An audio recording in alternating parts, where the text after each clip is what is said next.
Hi, I'm Nora, the Education Manager for the Delaware Center for Horticulture. Today I'd like to talk to you about taking cuttings, specifically softwood cuttings. This time of year, July and August, is a great time to take cuttings of things like shrubs, vines, perennial herbs, because you can have plant material that's a little bit firmer, but not completely woody. So what I mean by that is this is completely woody. We don't want to take a cutting of this. It's not going to do what we need it to do. It's barky, it's real stiff. We also don't want to take a really tender cutting. This is already wilted from when I cut it. And this is brand new material that isn't going to do well right now either. The cutting material we want is this new growth that has some bend to it, but is firmer than this very, very tender stuff.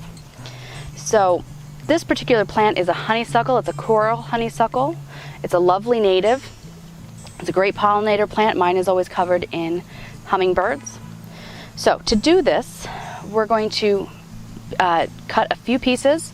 I have mine covered in a damp paper towel just to keep it moist. We don't want it to dry out before we have a chance to take these cuttings.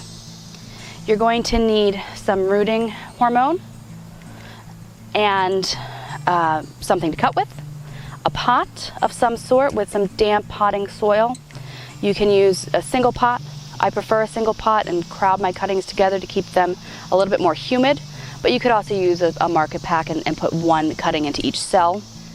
So we're going to start with this one. We've got this nice long piece of stem. This has got some old flowers. It's forming some seeds up here. So we're going to cut that off because we want the plant to put all of its effort into the root production and not seed production. And then you're going to cut about 3 to 4 nodes. So each of these areas with the leaf is a node. I'm going to cut off just below the node. So I have 3 here, you could do 4. And I'm going to take off these bottom leaves. If they go into the pot of soil, they will rot, and you don't want them to rot. You're going to take your rooting powder.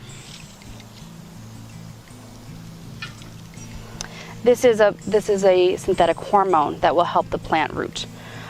You're going to put some into the lid or another small container. You don't want to dip this whole thing into the container, just in case there's some sort of fungus or disease on here.